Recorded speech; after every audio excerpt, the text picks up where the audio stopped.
You are listening to Ideas and Leaders podcast. I'm Elena Paventa, Executive Communication Coach and TEDx organizer. With each episode, I'll share with you communication tips and ideas from top business leaders to help you excel in your career.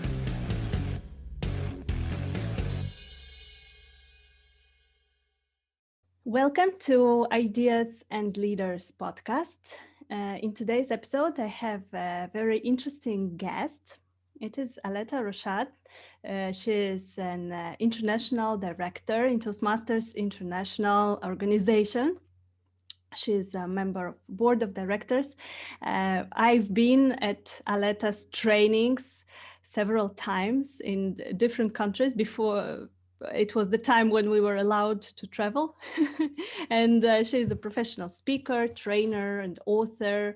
She's helping people to speak as a professional, and she speaks as a professional herself. She was speaking in over 20 countries, speaking and training, and she also published 2 books on public speaking. And I'm really happy to have Aletta today at the podcast. Hi, Aletta. Hi, Elena. Thank you so much for having me. I'm very excited to be with you. Thank you. Thank you for joining us. Aletta, I've been at several of your training sessions, and they are always very informative, very interesting. And I saw that recently you introduced this new project on job interviews. And it is really important. I thought that it is really important right now because in the uncertain times we're living in, many people are losing jobs, many people want to change jobs, and basically on average people change jobs, I think, every 4 years or so. So it is relevant for many people right now. So what is your experience with the job interviews? Why did you decide to start this project, and were you always good at it? I'm one of these lucky people, I guess. I've always been relatively confident, and I always found interviews to be easy. So I interviewed for many different things, and interviews always opened up doors to opportunity for me. So, for instance, it was as a result of an interview that I was chosen as a Rotary exchange student. In my early career, I was again interviewed, and I was chosen as a Rotary Group Study exchange student. And these opened up opportunities to travel. Job interviews also, I had quite a high success rate. And for me, I never got stressed before an interview. I would just go and I would wing it until the day that didn't work so well. And I clearly remember going for a job interview, and the job market at that point in time was not nearly as competitive as it is today. And I don't think I did any preparation for the interview except to find out where I had to go and who I was meeting. And the interview I thought went well, and I was delighted to get the job offer, but it was for a level lower than the one I was interviewing for. And that was a huge wake-up call for me. And if I look back on it, was I qualified for the job? Absolutely. Could I have done well in that job? Yes, without a doubt. But in that moment, I didn't sell myself. They saw something in me because they offered me a junior position, but I didn't convince them that I was worthy of the job. And that changed everything for me. So after that, if I went for an interview, I spent more time. What do? You read a bit about the company, and you think a bit about the questions, but I didn't know what else to do. And it was when I was running for election to the board of directors for Toastmasters International, I knew that was a very rigorous interview process. You have to go through a panel interview, and you hopefully get nominated, and then you literally spend days being interviewed by groups of people. And I knew that every other candidate there was just as confident as I was, had the same experience. And I wanted to make sure that I did myself justice, that I could position myself as the preferred candidate. And it was at that point that I reached out to an interview coach. And I couldn't believe how little I understood about how to prepare for interviews. And that process my coach took me through was such an eye-opener for me. I went to my partner, who's now my business partner, Teresa Dukes, and she helped me articulate my thoughts, communicate my vision, to make my answers relevant to the people who were listening. And I'm very pleased to say I was elected, but it was such a transformative experience. And then it just became clear to me there's so many people in this world who are talented, they're committed, they're experienced, but they just don't get the job. And it's just because in those 40 minutes, hour, however long your interview is, they cannot do justice to themselves. And I approached Teresa. I said, we have to get this out to more people because there are so many people right now who need this, who can benefit from this. To give you an example of how competitive it is, and these figures I'm quoting, they were based on a survey that Glassdoor did in 2016. And that's pre-COVID, obviously. For every job that a company advertises, on average, they get 250 applications. Of those 250 people who apply, maybe 6 will get an interview. And of the 6 who interview, only 1 gets the job. So the winner takes it all. There's no bronze medal, there's no silver medal. And if your whole future could depend on that interview. So you owe it to yourself to do whatever you can to position yourself in the best way possible so that you've got the best chance of getting that job. And that's why I'm so passionate about teaching these skills. Yes. And can you tell a little bit more, because our listeners maybe are not familiar with this, how does the interview process looks like to get into board of directors of Toastmasters International? Because this is quite a boot camp, I would say, for you. And being a district director and having a few years of experience in Toastmasters, I know and I've seen, and I was part of the people who interviewed candidates. But it is not just an interview with one person. So can you tell a bit more how it looks like? Sure. The process starts off with you being interviewed by the International Leadership Committee. So that's a panel interview done virtually. And then hopefully you are nominated as somebody that they think is a good candidate. And then when you, in the run up to election, election at convention, you start contacting past leaders, past directors, past international presidents for them to hear what you stand for, because they have a vote and they'd like to know what the candidates stand for. Also, I found every conversation I had, I learned about them and I learned from them. And then those are people from all over the world, right? Yeah, all over the world, yeah. And then you have the district leaders, and the district leaders are the current people running Toastmasters in however big that district is. It might be a few countries, it might be a single country, it could be part of a city, depending on where we're talking about. And those groups of 3, some of them you do virtually, and when I interviewed, it was pre-COVID. So at convention, literally I had a week of interviews with groups of 3 people coming for 15 minutes each. In that very first day, I think I had 24 interviews and virtually back to back. So you have to develop interview stamina, and each group, you don't know what they're going to ask you. So you have to have an opinion on everything, and they are assessing whether or not you deserve their vote. So it's a very rigorous process. I love it because people get so engaged in the process. I think many other corporations, elections are boring and people don't get involved. But in Toastmasters, we do the opposite. We get incredibly involved. So it's a very valuable learning process.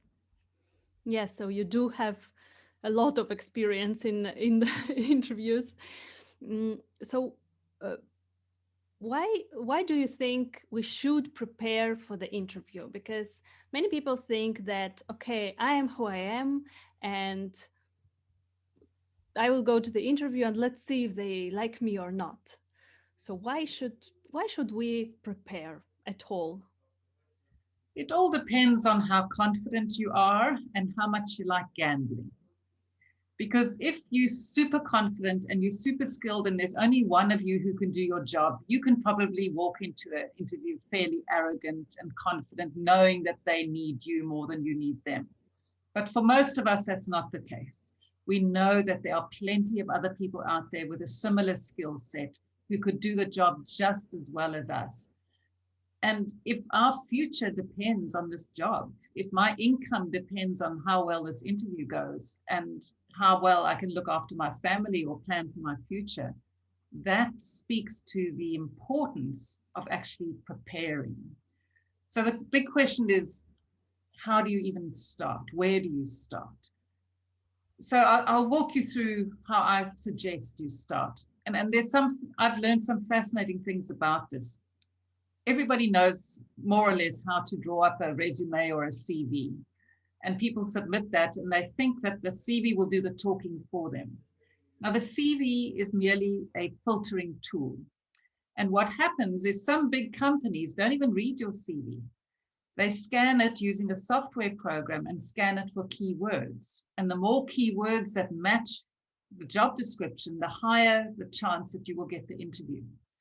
So you might be lucky enough to have personalized, and I suggest you do this, to customize your CV for the role you're applying for to increase your chances of being able to get the interview. But once you get in the interview, many people believe that the CV will do the talking for them, that they don't have to sell themselves because it's all there in black and white. Many of the interviewers glance through your CV. But what they are looking for is they want to see if you are as good in person as you look on paper. It's your job to bring your CV to life. And that's what they're looking for. They are looking to see whether you are someone they want on their team, whether you're someone who's positive, who can engage with people, who's friendly, who's likable. If you walk in very arrogant and not very communicative, chances are they'll think, this person seems like hard work. Maybe we'll look for someone else who will fit into our team better. So you have to personalize your CV. That's my first recommendation to the job you're applying for. Secondly, do your research. What does that company stand for? What are they known for? What values do they have? Because they might ask you, why do you want to work here? And you've got to have a credible answer for that. And you're not going to get that just off the top of your head. And then research the role. And one of the things that I recommend people do is imagine yourself in that role. What would be your priorities if you got the project manager role? What would you be concerned about? What would be important to you? How would you view certain things? So if you can demonstrate that you are already thinking as if you've got that job, you are talking from a place of substance and you're giving them more meat to work with. The other thing you need to be able to do is to be able to back up your claims with a story. So perhaps your claim to fame is that you are an incredible project manager. And on your CV, you've got 5-6 years experience as a project manager. It would be wonderful if you could share a story about a project that you managed. And one of the techniques we teach in our courses is what we call the STAR Plus technique. So it's the situation, the task, the action, the result, and the lessons learned. So in a story, and this is a quick 2 to 3 minute story at most, what was the situation? Give me enough detail that I can imagine the context. What was the task you or the group were given? What action did you personally take? Now, this is not the time when you say, oh, I was just a small part of the team did this. I want to know, what did you do specifically? And it doesn't always have to be something major. It could be that you spotted an opportunity for efficiency that nobody else saw, and that led to you completing the project 3 days early. And that 3 days early would be the result. And then to round it off, don't stop there. Share the lessons learned. So from that experience, I learned that if we can look at the micro details in a project management system, we can find efficiencies when added together will result in the project coming early, being delivered early. that shows that you're teachable. It shows that you learn lessons and you apply those lessons. And it can come in very handy because you might get a question, tell us about a failure that you've had. And then you can share the failure. And it's not about the failure, it's about what did you learn from the failure that would prevent that happening again. But the story brings it to life. But you can imagine, Eleanor, in an interview, you are already nervous or anxious. Yeah, So this to is, come up, I wanted to ask about this because this is an amazing technique. You mentioned situation, task, action, and what did I learn from it? I yeah, will remember this this structure. It is very useful. But what if we don't feel this confidence?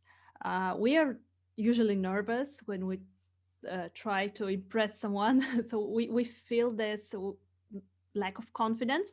And on the other hand, maybe we don't want to sell ourselves, to boast, because it is considered, uh, we are raised to be like this, that don't uh, yeah.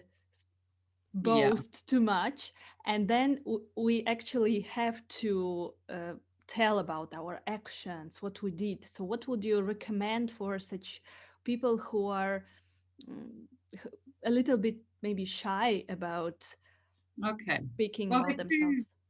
there are two parts to that question. The first part was you are already nervous. And to come up with these stories, it's not something you just do in the moment. It's something you have to prepare for. In our courses, we teach our students to develop a bank of stories. So we give you tools to help you identify experiences that you've had that would be good stories for certain questions. And we practice those ahead of time so that you can remember, gosh, if they ask you a question, tell us about a time when you had to deal with conflict. You've already thought about that. And then you can tell the story and you can bring your best self to that story rather than think, oh my goodness, when did I deal with conflict? How do I share it? You can't do that in the moment. But if you do it ahead of time and practice and get feedback and get better, you are so much more relaxed going into the interview because you've done the preparation.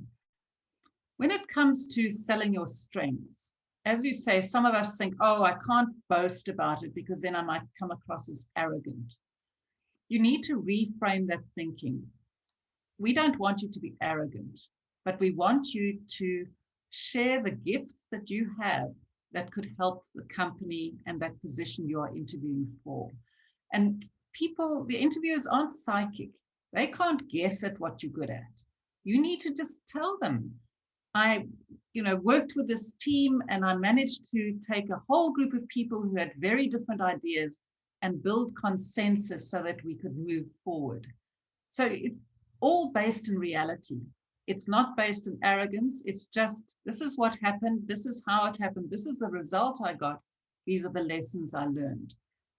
And sharing your strengths that's your contribution. Because why would anyone hire you if you weren't good at something? But if you bring your strengths to that job, you can have an impact. And companies need people who can make a difference. And you could be that person. But if you don't share those stories, how do they know?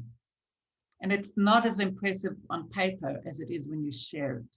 So you can share it without any arrogance. You can pay tribute to the other people who helped you, but you are communicating your gift that you can bring that company.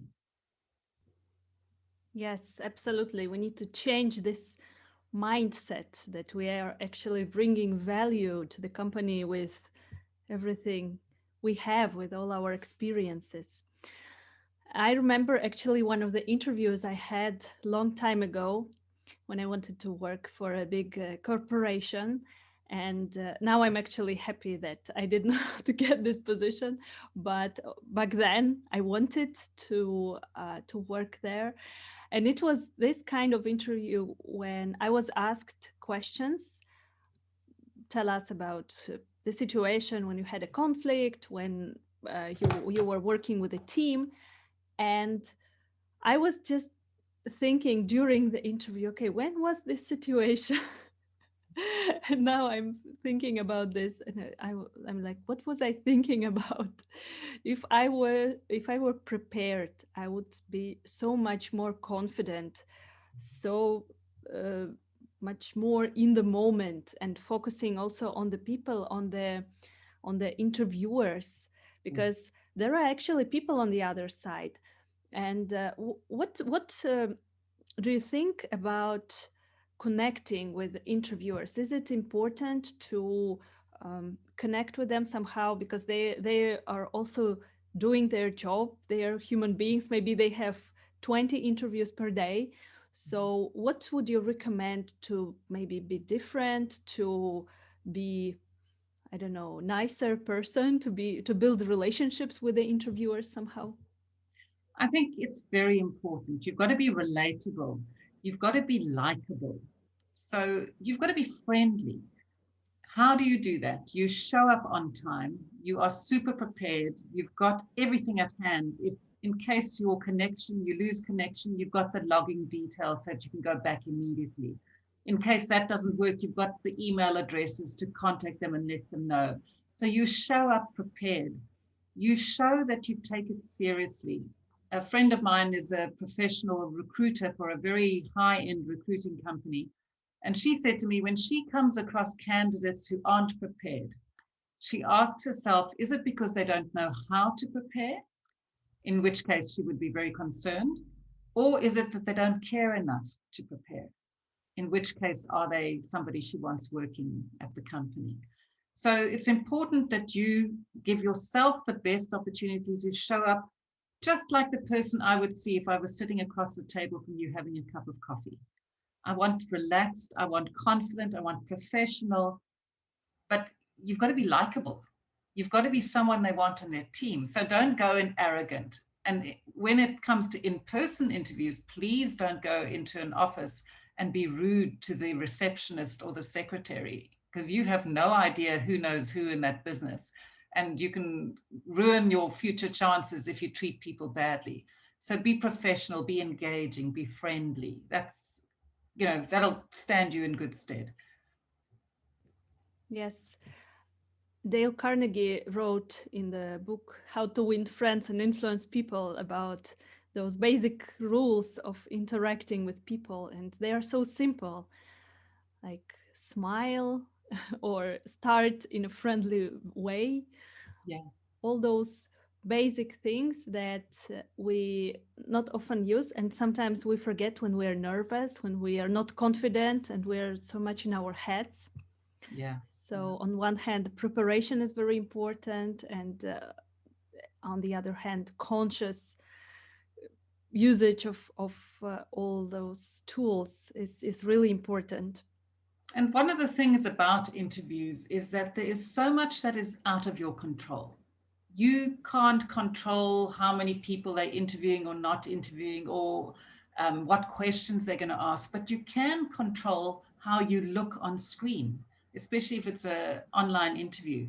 So make sure you do everything to make yourself come across as professional. So your camera angle, your camera should be at eye level. It shouldn't be you looking down on the camera, or the camera angle that only sees half of your head. You see that on television so often. Just watch how people are interviewed. Make sure your audio is good. You've only got your head and shoulders. So make sure that you show up within the frame in the right dimension. Don't lean back and kind of disappear on the screen. What's behind you? Is it professional looking, or is it untidy? And make sure you've got a light in front of you, shining light onto your face. If you have light coming from behind you, you look like a suspect on a crime show. It's so those are the things that you can easily control. Invest in a very inexpensive ring light to have the right lighting. Those are simple things that you can do just to help yourself stand out. Yeah, those are very important tips right now, because basically all the interviews we have are online.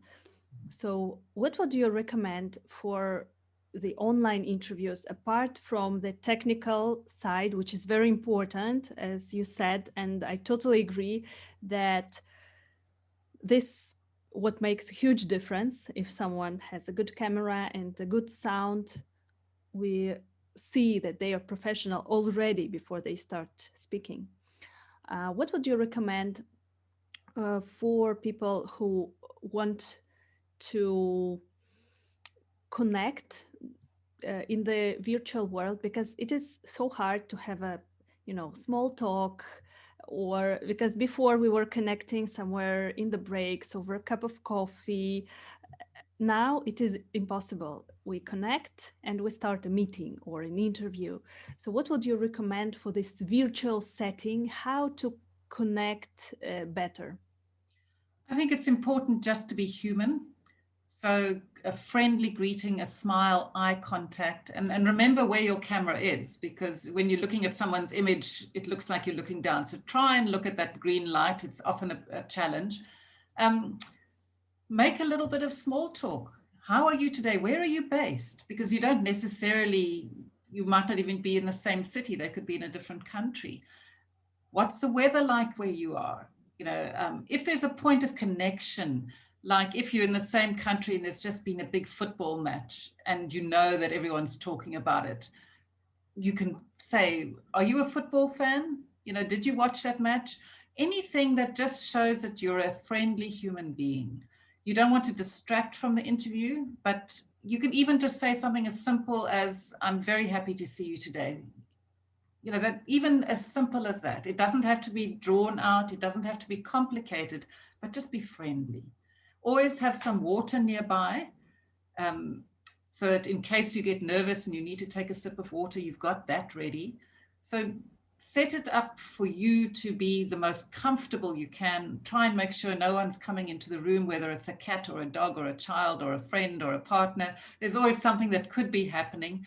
Where I am at the moment, I've closed all the windows to try and keep any outside noise out. So try and give yourself a peaceful environment. Be careful of virtual backgrounds, because depending on what's behind you, sometimes they look great and other times they just make you look like you on a sci-fi movie. So, often if you can have, and different software platforms have different options, but often just blurring the background works really well. But if you don't need a virtual background, but just have a professional one behind you that looks neat and tidy. And if you're only going to dress from the waist up and you're going to have pajamas on at the bottom, just be careful in case a spider comes across and you need to leap up away from the desk. Rather just dress properly and make sure that you're not embarrassed in the event of something like that happening. Yes, absolutely. I had a couple of times phone ringing during my webinar. I was recently doing the webinar, and it was in an unusual setting because it was in the hotel. So I arranged everything, and the lighting, I had my light, my microphone, everything was set. And during the webinar, the phone in the hotel was ringing. With phones in hotels, they never ring. So I never thought that it might happen, but it did. So during the webinar, I had to jump up, and I did not think about cameras or anything, and I had to turn it off. So it happens, and yeah, we should really be careful not to have pajamas on if we're having important meeting. And remember that your devices are connected. So put your phone on Do Not Disturb. If you've got a smart watch that's linked to your phone, maybe take it off and put it in another room. Because if it rings and then it rings on another device, you've got all these sounds happening, and you don't want to be distracted by that. Yes, absolutely. Very, very important tips. Thank you very much, Aletta. So, what would you recommend for people uh, who are, for example, prepared? They have their bank of stories. They know the structure. They made the research about the company, but they are just, afraid of speaking in public or of talking, and they are maybe a little bit introverted. They did the CV great with the keywords and they are very professional, but they have this problem with speaking. What would you recommend to improve or practice this somehow? What do you recommend them to do? It's very important to practice. You can think of the most wonderful answers in your head when you're sitting quietly at home and there's no distractions and there's no stress, but it's very different in the moment. And it's also very different speaking it as opposed to thinking it. So my best advice to you is to take your phone and to record yourself answering a question. So imagine the question is, tell me about your strengths, or why should we hire you? Film yourself answering that, and then be brave enough to watch that video, because that will tell you a lot. It'll tell you whether you were natural. It'll tell you whether what you said made sense, whether you were talking too much or too little. And then do it again and do it again, and then show it to a friend and get feedback. The more you can practice, the more comfortable you'll be answering any question that comes your way. One of our students recently said to us that she considered herself an interview expert before coming on our course. She had all the theory, she'd watched the YouTube videos, she'd read the books, but she said it was just theory. And suddenly when she did the course, our homework every week was recording videos and posting them so we could give them feedback. And suddenly she realized that theory is not enough. You've got to get comfortable in your own skin, and you've got to watch that video imagining you are the recruiter and saying, does it say what I needed to say? What else could I have said? So this might sound like hard work, but good, successful interviews don't happen by chance. They happen by design. And if you do the preparation, you spend the time, you put in the effort, I promise you, you will get much, much better. You will transform your interview skills so that you give yourself the best chance of being the preferred candidate. So find the time. If you're commuting, if you're alone in a car, you can say your answers out loud. You can speak interview questions or answers in the shower. You can tell your cat or your dog, why they should hire you. Use every opportunity just to be comfortable speaking the answers that you might get. And that in itself will give you so much confidence. Thank you so much, Aletta, for all your insights. It is really useful for our listeners. So, what would you say to sum up? What would you recommend for people to who are planning interviews in the future, or maybe will be planning in the nearest future? What would you recommend them to do before the interview? Okay, so interviews, it's a bit like dating. It's not something you do every day. And if you've been in a relationship, you might not have been interviewed for weeks or months or years. And it's the same when you are interviewing. It's not something you do every day. So take it seriously. You are worth it. Your future could depend on your next interview. So give yourself the best chance. Do the research, find techniques, but put the theory into practice. Because if it's just theory, if it's just a book on your desk, it's not going to transform you and give you the best chance. So just make it a habit of something you do every day. Practice for your interviews, practice answering different types of questions. Imagine what the recruiter is looking for, and ask a friend to help you. Speak to that friend or send a video to that friend, get feedback. Just keep that practice going, because that practice is where the magic lies. It's not having it in your head, it's actually putting it into action, so that when you get to the interview, it's not the first time you come up with a story about why they should hire you. You've thought about it. It's not the first time you tell them what an impact you can make on the company. You've thought about it and you've practiced saying it. And just imagine if you could go to your next interview confident, professional, articulate, able to show them what value you can bring. Remember, as we said in the beginning, it's a gift you can give your future employer. You can make a real difference, and we need you. We need talented, committed people. And we need you not only in the job, we need you to be talented, committed, professional, engaging in an interview so that you can get the job. Yeah, practice, practice, practice. We need to be prepared for the interview, first of all.